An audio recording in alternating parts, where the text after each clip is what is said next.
Des nouvelles mesures à New York. Est-ce qu'une tornade a frappé New York? Est-ce qu'on se dirige vers une fermeture des écoles et le sapin du Rockefeller Center qui est arrivé? Bienvenue dans l'épisode 6 des nouvelles de New York.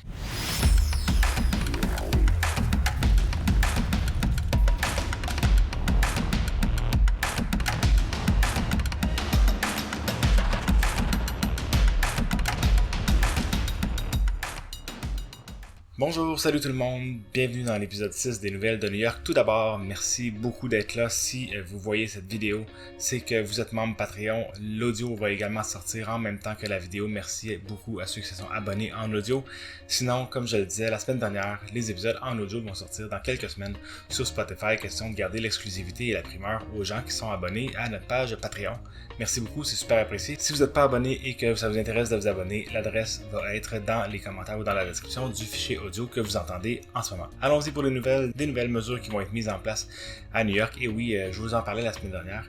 Les cas à New York ont commencé à remonter un petit peu. On parlait d'à peu près 1000 cas, 1300 cas par jour à New York. C'est encore relativement stable, mais les autorités regardent ça de très très près. Staten Island, par exemple, est maintenant passé en zone jaune. Je vous montre la carte ici des zones jaunes et oranges à New York. Il y a Staten Island, comme vous voyez, presque entièrement qui est devenu une zone jaune. Il y a toujours Brooklyn qui a des zones jaunes et des zones oranges et Queens qui est également avec des zones jaunes en ce moment. Donc la situation, elle va un peu moins bien qu'elle allait. Les autorités regardent ça de très près et on va regarder ça également de près pour vous tenir au courant semaine après semaine de ce qui se passe là-bas. Et je vous remets à l'écran les différentes restrictions selon les différentes zones pour l'État de New York. Donc Staten Island qui est maintenant rendu dans une zone jaune, vous voyez à l'écran maintenant qu'est-ce que ça s'applique à eux.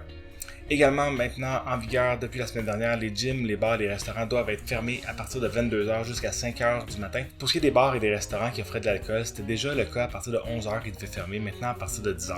Ce ne sera pas une très très grosse différence, mais on voit que c'est un pas de plus dans les nouvelles restrictions pour freiner cette deuxième vague automnale de la COVID-19 qui se passe à New York. Ça s'en vient doucement, ils ont vraiment bien contrôlé, mais justement le gouverneur et le maire de la ville, Bill de Blasio, veulent vraiment mettre les bouchées doubles pour freiner cette propagation-là, pour éviter d'avoir à tout refermer dans les prochaines semaines. Les rassemblements intérieurs et extérieurs sont désormais limités à 10 personnes, également dans le but de freiner cette propagation-là.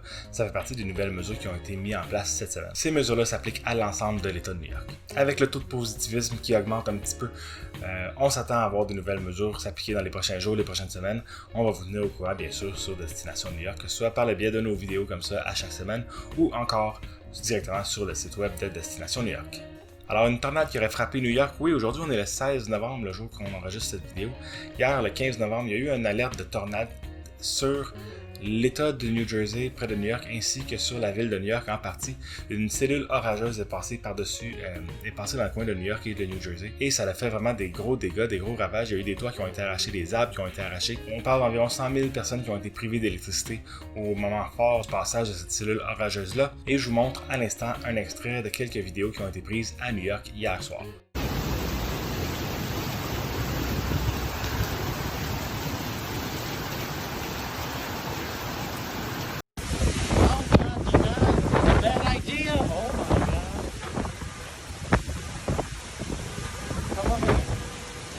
Est-ce que les écoles sont en voie d'être fermées à New York? Le maire de Blasio a annoncé vendredi dernier que le taux de positivisme de la COVID-19 a été de 3,09%.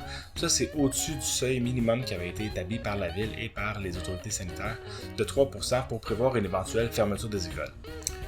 Alors, on est sur le bord d'avoir une fermeture des écoles à New York. Cependant, qu'est-ce qu'ils regardent vraiment les autorités? C'est la moyenne mobile sur 7 jours. La moyenne mobile sur 7 jours, elle est maintenant à 2,83% de taux de positif. Alors, on est quand même proche du 3%. C'est ce qui a fait à dire au maire qu'il allait regarder la situation de plus près et qu'il était prêt à fermer les écoles dans le but de contrer une éventuelle deuxième vague de la COVID-19, dont les cas commencent un petit peu à augmenter, un peu partout dans le monde et à New York aussi, bien sûr. Donc, de Blasio n'a pas confirmé qu'il allait fermer les écoles tout de suite.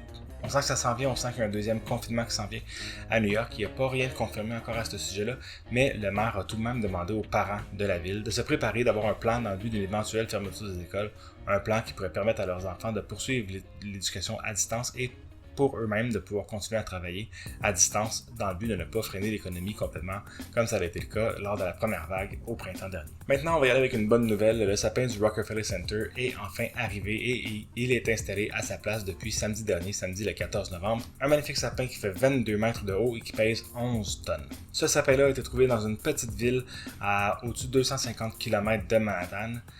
Et pour la petite histoire, le sapin du Rockefeller Center, des fois il y a des gens qui vont aller postuler pour que leur sapin soit sélectionné. Des fois c'est des gens du Rockefeller Center qui vont carrément trouver un sapin qui répond à leurs exigences.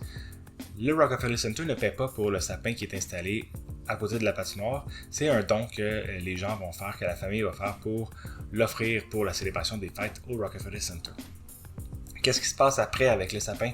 Eh bien, le sapin est récupéré et est offert à une entreprise qui va utiliser le bois pour construire des résidences par la suite. Et vous pouvez retrouver ces informations-là dans un article que je vais mettre dans la description de la vidéo sur YouTube. Donc le sapin a été transporté le 14 novembre. Il a été annoncé un peu à la dernière minute qu'on avait trouvé le sapin. Et pourquoi ils ont fait ça? C'est que d'habitude, quand le Rockefeller Center annonce qu'ils ont trouvé leur sapin et qu'ils vont le découper à une telle date précise, eh bien, il y a une foule qui vient voir la coupe du sapin, puis on voulait pas ça, évidemment, dans la situation actuelle de la COVID-19.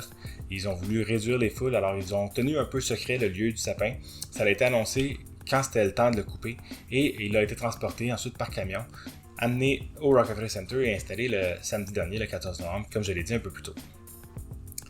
Entre maintenant et la cérémonie d'illumination, il va être préparé, il va être décoré, il va être arrangé. Ce qu'il faut savoir, c'est que le sapin, là on a vu des photos passer sur les réseaux sociaux hier et le sapin n'a pas très fière allure. Ce qu'il faut savoir, c'est que le sapin, pour être transporté, eh bien, il est modifié un peu. Ils vont couper les branches qui vont être réinstallées par la suite sur le sapin lorsqu'il va être en place. C'est pour ça que quand il est installé, avant son dévoilement, il y a un gros échafaudage qui est installé à l'entour du sapin pour que les ouvriers travaillent à préparer le sapin et à le décorer.